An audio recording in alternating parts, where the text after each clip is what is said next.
Turabasuhuje inshuti bavandimwe muduteze amatwi. Uyu ni umwanya twifuje kubagezaho amateka y'igitabo cya Bibiliya. Uwo mwumva ni Inkuru Nziza Bakate.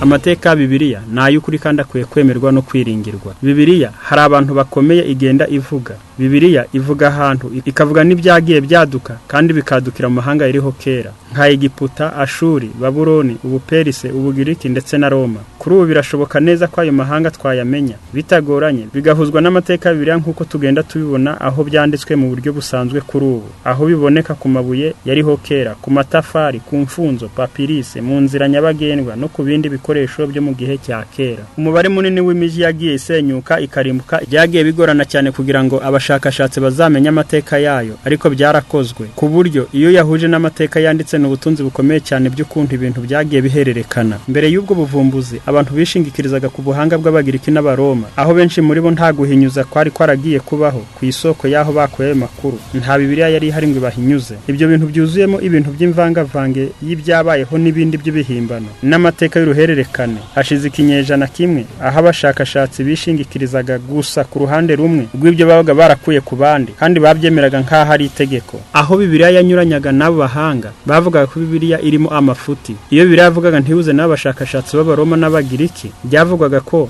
ari nk'ibyiyumviro cyangwa se imigani. Nyuma haza kuboneka ubuvumbuzi twavuze haruguru, maze bukurikirana uruhuri. Ubwo buvumbuzi bwahinduye inyifato abo bahanga barebagamo Bibiliya. Kuri ubu abo bahanga bemejwe neza yuko Bibiliya ifite amateka ya kera cyane kandi ko ibivugwamo ari iby'ukuri kandi ko bikwiriye kwemeranwa icyizere gikomeye kuko byambukiranije n'ubu tukaba tubifite tubyemera ingingo ku yindi. Mu myaka yakurikiranye kudahusha amateka kw'abanditse Bibiliya ni ikintu gikomeye cyane kitari cyaragiye cyemerwa, ariko ubu ngubu gihagaze mu mwanya mwiza. Bibiliya ihagaze nk'isoko imwe rukumbi y'amakuru itagira indi bigereranwa. Ukudahusha amateka no kudahushanya kw'abanditsi ni ikimenyetso kigaragaza neza ko ikiganza cy'Imana aricyo cyari kiyoboye abayanditse, bigatuma batarakoze amakosa nk'uko n'abandi banditsi b'amateka ya kera. Ibi bigatumye abasomyi batigereza aho ngo batangire gushyira ku ruhande Bibiliya, ahubwo abasomyi bafite kubonera mu mutima kandi bafite ubwenge butuje buzima bafata Bibiliya nk'igitabo kirenze ibindi bitabo bisanzwe. Ubumwe butangaje no kudatakaza agaciro kwa Bibiliya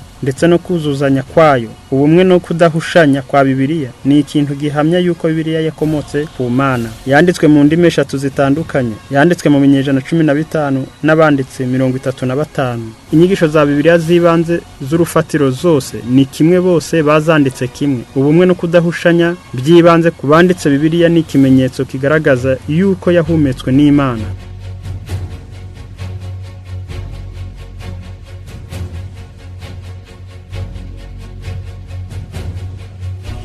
Kuba Bibiliya yararinzwe no kuzimira mu myaka ibihumbi byinshi mbere yuko imprimante ziboneka cyangwa se amacapiro, kandi ikaba yarabitswe ityo yari yandikishijwe ikaramu n'intoke, ni ikimenyetso cy'uko yarinzwe n'ikiganza cy'Imana. Ikindi ni uko abanzi bayo gica bakoresha imbaraga zirenze za kimuntu ngo bayirimbure babinaniwe. Abarinzi ba Bibiliya Abayuda bahunze inshuro nyinshi, maze umurwa wabo ari wo Yerusalemu uhinduka umuyonga inshuro nyinshi. Guhererekanya kw'intambara Abisirayeli banyuzemo bikaba intambara y'urudaca mu bihe bidasanzwe. Bahunga byari bihagije kugira ngo birimbure ibitabo byabo bijyanye n'inyandiko zera, ariko barabirokotse na Bibiliya irarokoka mu binyejana byose. Ntabwo byari gushoboka ko hari ikindi gitabo cyari kurokoka muri ubwo buryo. Ikindi gitangaje ni uko inyandiko za Bibiliya zatugezeho uko zakabaye, nubwo yagiye ihererekanwa yandikishije ikaramu n'intoke. Mu binyejana 25 mbere yuko amacapiro abaho ntiyigeze ihinduka. Inyandiko z'isezerano rya kera zandikishijwe intoke zimaze imyaka irenga 2000. Izabonetse zivumbuwe zimaze imyaka 2000 nazo zihuza neza zidahushanya na Bibiliya dufite ubu ngubu, kuko inyandiko z'isezerano rishya nazo zigaragara nk'iza kera, zigaragaza neza ko nta cyahindutse mu nyandiko z'ibiyigize. Uku kurindwa kw'ibigize Bibiliya bigaragaza neza ko ari ikiganza cy'Umuremyi cyayihagazeho kugeza ubu.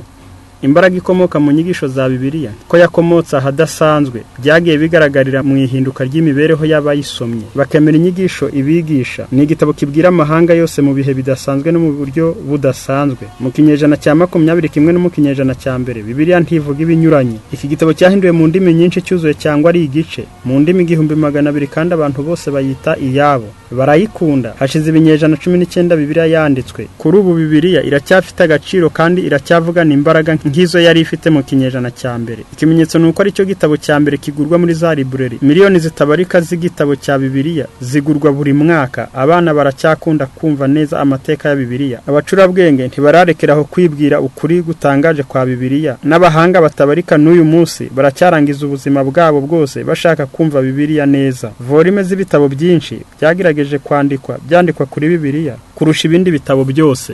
Mu ivundi ry'umukene Bibiliya ihabwa agaciro kimwe no mu nzu y'akataraboneka, naho ivugiramo iracyakomeje guhumuriza abarwayi no guhoza abarira.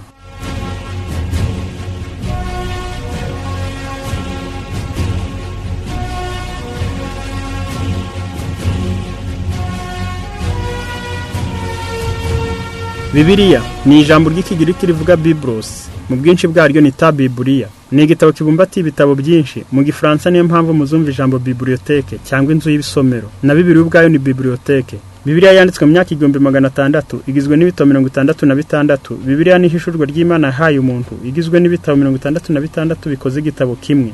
Muri ibyo bitabo bigize Bibiliya 22 ni amateka, 21 umugabane munini n'ubuhanuzi, bindi 21 umugabane munini n'inzandiko, 2 bisigaye ni ibisigo. Yanditswe n'abantu bagera kuri 35 b'inzego zitandukanye: abahinzi, aborozi, abakanishi, abasiyantifike, abarengeze aribo bavoka, abajenerali, abarobyi, abungeri, intumwa, abakoresha bikoro, abadogiteri, abakire n'abakene. Yanditswe mu gihe kingana n'imyaka 1600.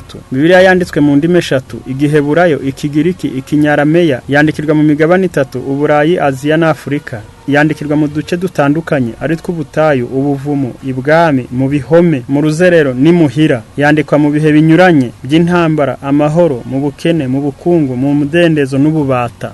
Iyo utera akajisho ubona ibitabo 39 bifite umutwe uvuga ngo isezerano rya kera, na 27 bifite umutwe uvuga ngo isezerano rishya. Byose hamwe bikaba 66. Itandukaniro riri hagati y'isezerano rya kera n'irishya nuko irya kera ryanditswe mbere yo kuvukira mu isi kwa Kristo, naho irishya ryandikwa nyuma yo kuvuka kwe. Hagati y'igitabo cya nyuma cy'isezerano rya kera ari cyo Marake n'icya mbere cyo mu isezerano rishya harimo intera y'imyaka 400. Isezerano rya kera ryanditswe mu Giheburayo, ariko hari indi mirongo mike yanditswe mu Kinyarameya. Isezerano rishya ryanditswe mu Kigirike. Kugira ngo Bibiliya yose yandikwe byatwaye imyaka 1600. Igitabo cya kera cyane Yobu kivugwa ko cyanditswe na Mose mu mwaka 1500 mbere ya Kristo. Noneho intumwa Yohana niwe wasoje uwo murimo wo kwandika mu myaka 10 isoza ijana rya mbere nyuma ya Kristo. Ibitabo 66 bigizwe n'ibitabo amabaruwa, ubutumwa byanditswe n'abanditsi 35. Mose mu isezerano rya kera na Pawulo mu isezerano rishya nibo banditsi babiri banditse ibitabo byinshi. Mose yanditse ibitabo 5 byo mu isezerano rya kera: Itangiriro, Kuva, Abalewi, Kubara, Gutegeka kwa kabiri. Intumwa Pawulo yanditse inzandiko 13 uhereye ku rwandiko yandikiye Abaroma kugeza mu rwandiko yandikiye Filimoni, ndetse birashoboka ko ari nawe wanditse Abaheburayo. Abandi banditsi b'ingenzi ni nka Dawidi wanditse umugabane munini wa Zaburi, Salomo wanditse imigani, umubwiriza n'indirimbo ya Salomo, Luka yanditse ubutumwa bwiza anari w'icyo gitabo cyitiriwe, ndetse yandika n'igitabo cy'ibyakozwe n'intumwa. Yohana yanditse ubutumwa bwiza, yandika inzandiko 3 n'igitabo cy'ibyahishuwe. Aba banditsi batandukanye bari banyuranye mu buryo bukomeye, haba mu nararibonye, imibereho ndetse n'imico. Mose yari yarize ubwenge bwose bw'Abanyegiputa, yari ku ruhembe rwa mbere mu gihe cyo gucungura Isirayeli. Dawidi yari yarakuwe mu mibereho yoroheje y'ubwungeri agirwa umwami. Yihangana ibigeragezo n'imibabaro bitagira iherezo. Bwa mbere ahanganye na Sawuli, nyuma imibabaro myinshi yayitejwe n'umuhungu we Abusalomu. Salomo yagejeje Isirayeli mu mpinga yo kwamamara n'ubukungu. Daniyeli yamaze imyaka myinshi ari ministre w'intebe i Babuloni. Amosi yari umushumba, Matayo yari umukoresha w'ikoro, Luka yari umuganga, Petero yari umurobyi, naho Pawulo yari umufarisayo, tutiriwe turondora n'abandi benshi.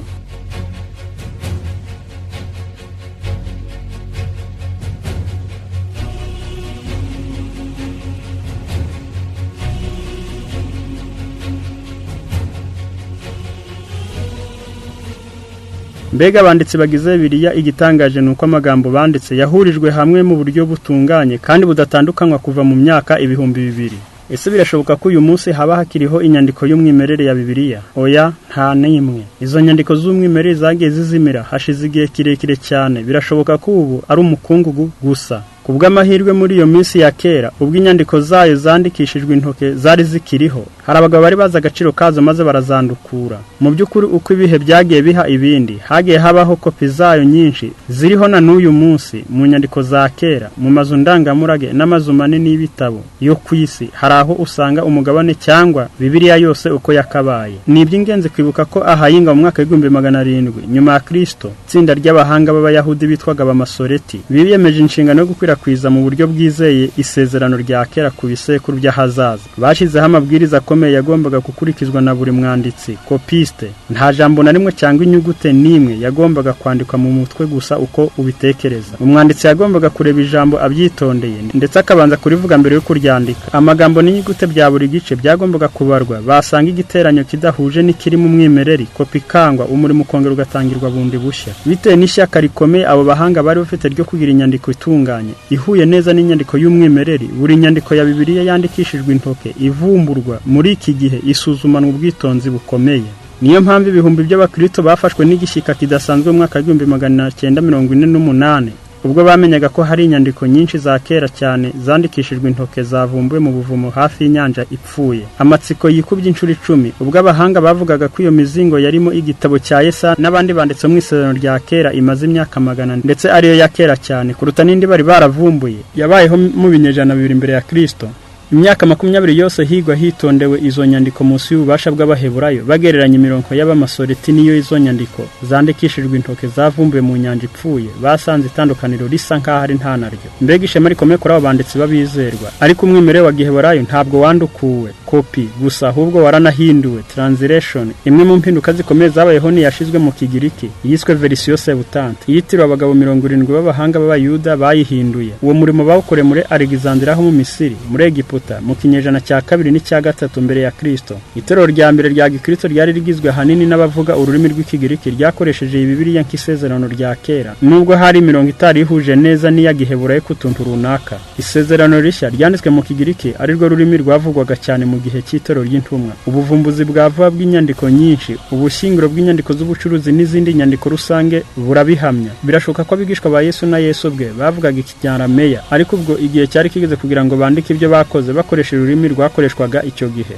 Kimwe n'isezerano rya kera, nta nyandiko y'umwimerere ikiriho y'isezerano rishya. Inyandiko yandikishijwe intoke y'ubutumwa bwiza bwa Yohana yashoboraga kuboneka uyu munsi, ariko nta muntu uzi aho ishobora kuboneka. Birashoboka ko yaje kutwikwa ubwitero rya mbere ryahuraga n'akarengane k'ubugome bukomeye, ariko hari inyandiko nyinshi zandukuwe mu isezerano rishya n'Abakristo bitanze zigera ku 4500 zibitswe neza mu mazu ndangamurage yo ku isi. Imwe muri izo nyandiko ikuze cyane ni yitwa Codex Vaticanus, ishobora kubigize Bibiliya hafi ya yose. Yahawe iryo zina mu mwaka w'1881 ubwo yabonekaga mu nzu y'ibitabo y'Vatikani ya Roma. Iracyariho na bugingo n'ubu. Ntawe uzi byinshi ku mateka yayo mbere y'ayo matariki, ariko abahanga bavuga ko ariyo hagati mu ntangiriro z'ikinyejana cya 4 nyuma ya Kristo. Indi nyandiko yandikishijwe intoke nayo ifite agaciro ntagereranywa ni yitwa Codex Sinaiticus, yavumbuwe mu 1844 n'umunyabwenge w'Umuyidage muri monasteri yitiriwe Mutagatifu Katarina Sainte Catherine hafi y'umusozi wa Sinai mu 1859.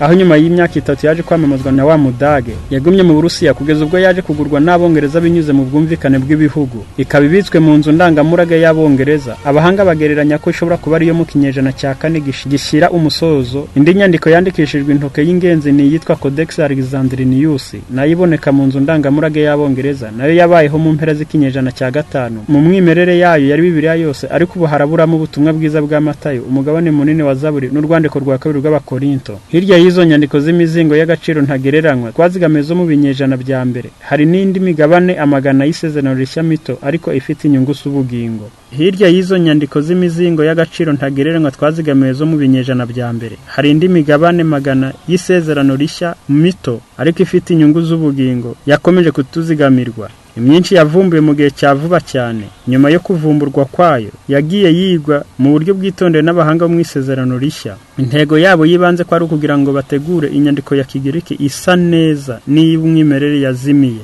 kabone nubwo uyu munsi tudafite inyandiko yandikishijwe intoke y'umwimerere ya Mose, Dawidi, Yesaya, Matayo, Mariko, Luka, Yohana na Pawulo, dushobora kwemeza mu kuri kose ko inyandiko ya none y'igiheburayo y'isezerano rya kera n'iy'ikigiriki y'isezerano rishya ari iz'ukuri kandi zitunganye. Nk'uko umuyobozi w'inzu ndangamurage y'Abongereza akaba anashinzwe kurinda inyandiko za Bibiliya zandikishijwe intoke witwa Frederick Kanyoni yagize ati, abakristo bashobora gufata Bibiliya yabo mu ntoke maze bakavuga nta bwoba nta mususu ko bafashe ijambo ry'Imana nyakuri ryahererekanyijwe nta na kimwe cy'ingenzi kizimiye, igisekuru ku kindi ryambukiranya ibinyejana. Ese haba hari Bibiliya ihinduye neza kuruta izindi? Ikibazo cyo kumenya Bibiliya ihinduye neza cyagiye kizamuka uhereye kera kandi kikazana impagarara mu mateka. Uko ubukristo bwagiye bukomeza gukwira, amakene yo guhindura ibyanditswe bigera mu ndimi zumvikana zavugwaga muri icyo gihe yarushagaho kuba menshi. Imwe muri Bibiliya za mbere yahinduwe mu Gisiriya ahagana mu mwaka wa 200 nyuma ya Kristo. Nyuma yaho mu kinyejana cya 5 yongeye guhindurwa muri urwo rurimi ariko mu mvugo irushijeho kumvikana. Amakene nanone yongeye kumvikana yo guhindura Bibiliya mu Kilatini cyavugwaga n'amoko atandukanye yo mu ngoma y'Abaroma kugira ngo nabo babone ijambo ry'Imana mu rurimi rwabo. Ahagana mu kinyejana cya 2 hagati Bibiliya ya mbere ihinduwe mu Kilatini yarabonetse iza gukurikirwa n'izindi nyuma yaho. Jerome yaje gusubira muri izo Bibiliya z'Kilatini ahindura isezerano rishya mu mwaka 382 aza no guhindura isezerano rya kera rikuye mu Giheburayo arishira mu Kilatini. Iyo Bibiliya yahinduwe na Jerome izwi ku izina rya Vulgate kandi yakomeje gukoreshwa mu bihe by'umwijima mwayenaje ariyo rugero rufatizo rw'itorero. Iyo Bibiliya yanduku inshuro nyinshi bivugwa ko mu Burayi kopi zayo zigera ku 8,000. Bivugwa ko mu Burayi hari kopi zayo ubu zirenga 8,000. Mu nama beri 30 mu mwaka wa 1545 Vulgate yemejwe nka Bibiliya ikoreshwa muri Kiliziya Gatolika y'i Roma. Jerome ubwo yahinduraga Bibiliya yarabisabwe na Papa Damasi wa mbere. Iyi Bibiliya yashizwe mu bitabo kugeza ubu bitaboneka muri Bibiliya z'Abaprotestanti ari byo urwa mbere urwa kabiri rw'Abamakabe, Ubuhanga, Tobi, mwene Sirake, Yudita, Baruki, inyongera y'igitabo cya Daniel na Esteri. Ni Bibiliya igizwe n'ibitabo 73, aho isezerano rya kera rigizwe n'ibitabo 46 na isezerano rishya rigagira ibitabo 27. Mu kinyejana cya 3 mbere ya Kristo mu bwami bw'Abagiriki, umwami w'Ubugiriki wategekaga Misiri witwaga Ptolemy wa kabiri yatumije i Yerusalemu ku batambyi ngo bamwohereza abahanga mu guhindura amateka ya Mose, Tora cyangwa se Pentateuque bayakuye mu Giheburayo bayashyire mu Kigiriki bitewe nuko abayuda bari baravukiye mu bunyage batumvaga ururimi rw'Igiheburayo. Hatoranijwe abagabo b'abahanga 72 batandatu muri buri muryango uko ari 12. Abo ntibahinduye amategeko gusa ahubwo bahinduye isezerano rya kera ryose. Iyongeraho n'ibindi bitabo byandikiwe mu bunyage byari byanditswe mu Kigiriki ariko bitari bisanzwe mu isezerano rya kera ry'Igiheburayo byandikiwe muri Alexandria ho mu Misiri. Iyo Bibiliya yaje kwitirirwa abagabo 72 yitwa Versio Septanti. Iki gitabo cyari kigizwe n'imigabane ine: amategeko, amateka, ibisigo n'abahanuzi. Akiyongeraho n'undi mugabane wiswe Apocrypha, ibyahishwe cyangwa ibitabo bitahumetswe, ari byo urwa mbere n'urwa kabiri rw'Abamakabe, Tobi, Yudita, Ubuhanga, mwene Sirake, Baruki, inyongera kuri Daniel na Esteri. Nyuma ya nama yavuzwe haruguru ya beri 30, Abagatolika bemeje ko ibi bitabo ari ukundi gutegeka kw'Imana, Livre Deutérocanonique. Naho Abaprotestanti barabyanga bavuga ko bitahumetswe, Livre Apocryphe, kuko bitaboneka mu nyandiko za Giheburayo. Niyo mpamvu mubona hari Bibiliya igizwe n'ibitabo 73 ariyo ikoreshwa cyane n'Abagatolika, hakabaho n'indi igizwe n'ibitabo 66 ikoreshwa n'Abaprotestanti. Mu mwaka wa 1522 nibwo habonetse Bibiliya mu Kidage ihinduwe na Martin Luther. Mu mwaka wa 1525 William Tyndale yamamaza bwa mbere isezerano rishya ricapwe mu Cyongereza. Yararwanijwe bikomeye nyuma za kwishwa ahowe Imana. Yakoze umurimo yifashisha inyandiko za Erasme z'Ikigiriki. Imvugo yakoresheje yarumvikanaga cyane ku buryo yaje kwifashishwa n'abahinduzi bakurikiyeho. Uko Protestanti bashize mu biganza byabo igitabo cyera aricyo bari bazi nk'ubutegetsi bumwe rukumbi mu kwizera, bakwirakwije ku bwinshi kopi z'ijambo ry'Imana ari nako barihindura mu ndimi nyinshi. Mu mwaka wa 1532 mu nama ihuza amatorero y'Abavodua y'IPM yateraniye ahitwa Caniforan mu bikibaya cya Gorone, uwitwa Fayere na Suniere bagaragarije inama igitekerezo cyabo ko inyandiko za Bibiliya z'isezerano rishya n'irya kera mu ndimi zumvwa n'abaturage zikiri nke cyane, kubw'ibyo zishobora kubonwa n'abantu bake cyane. Bityo rero birakure ko haba guhindura no gusubiramo ibi bitabo byera hashingiwe ku mwimerere. Iki gitekerezo cyakiranwe ubwuzu. Umuntu wagombaga gufata uyu mwanzuro akawukurikirana yari Pierre Robert, nk'uko bivugwa na Olivier Tan. Izina ryitiriwe Bibiliya yanditswe na Louis Olivier mubyara wa Calvin. yatangiye uyu murimo mu mwaka w'igihumbi magana atanu mirongo itatu na kane awusoza nyuma y'umwaka umwe gusa. Iyi Bibiliya yahinduwe ikuwe mu Giheburayo n'Ikigiriki, niyo yagaburiye mu by'umwuka ababyeyi bacu bo mu gihe kirenga ibinyejana bitatu. Uwitwa Edward Lewis yaravuze ati Bibiliya ya Olevieta igomba gufatwa nk'urufatiro rw'izindi zose. Iyo biraje gusubirwamo na Calvin mu mwaka w'igihumbi magana atanu mirongo itandatu na Theodore de Besse mu mwaka w'igihumbi magana atanu mirongo inani n'umunani, nyuma nabwo isubirwamo na David Martin. Haje kwandikwa n'izindi nk'iyanditswe na Edward Lewis Paris mu 1874 kugeza mu 1881,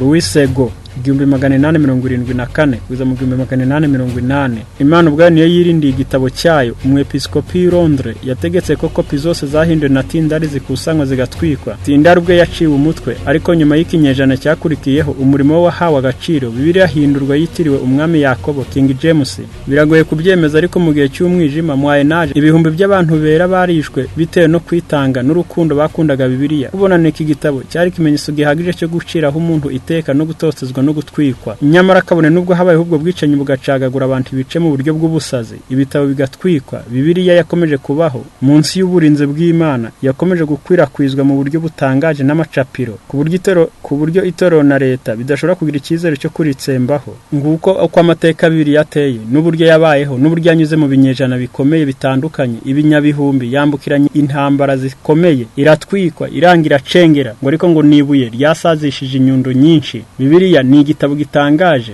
ngo kibasha kutumenyesha ibyahazaza, kikatumenyesha ibyabaye, amateka y'ibyabaye, kikatumenyesha n'amahumurage wacu herereye. Ntitwasoza tutababwiye uburyo Bibiliya yageze mu Rwanda. Mu 1914 Karl Lehore yari umupasitoro, yahinduye ubutumwa bune bwo mu Isezerano Rishya. Mu 1931 Isezerano Rishya ryose ryari ribonetse mu Kinyarwanda.